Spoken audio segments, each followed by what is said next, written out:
يا صاحبي تخيل معايا سنة 79 إيران اتقلبت، طلبت الخميني اقتحموا السفارة الأمريكية بطهران وخطفوا 66 رهينة. الدنيا اتقلبت، أمريكا حاولت تهرب 6 منهم بخطة جنونية. عملوا شركة إنتاج أفلام وهمية، دخلوا إيران كفريق تصوير وهربوهم تحت عين الإيرانيين.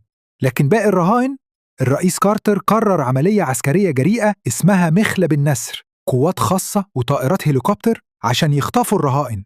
الطيارات دخلت صحراء طابس وفجأة عاصفة رملية رهيبة ضربت. طيارتين اتصدموا وانفجروا ومات 8 جنود أمريكان.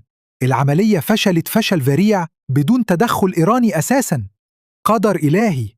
بعد الفضيحة دي الجزائر دخلت ونجحت تحرر ال 52 رهينة الباقيين بالدبلوماسية.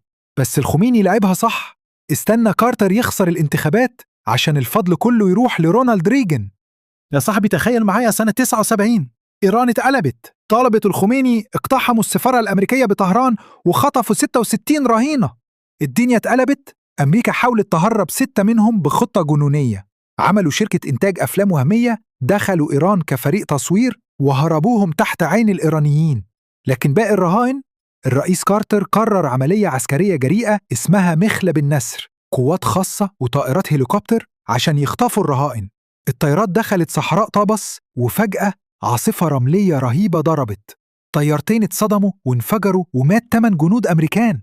العملية فشلت فشل ذريع بدون تدخل إيراني أساساً. قدر إلهي. بعد الفضيحة دي الجزائر دخلت ونجحت تحرر ال 52 رهينة الباقيين بالدبلوماسية. بس الخميني لعبها صح، استنى كارتر يخسر الانتخابات عشان الفضل كله يروح لرونالد ريجن.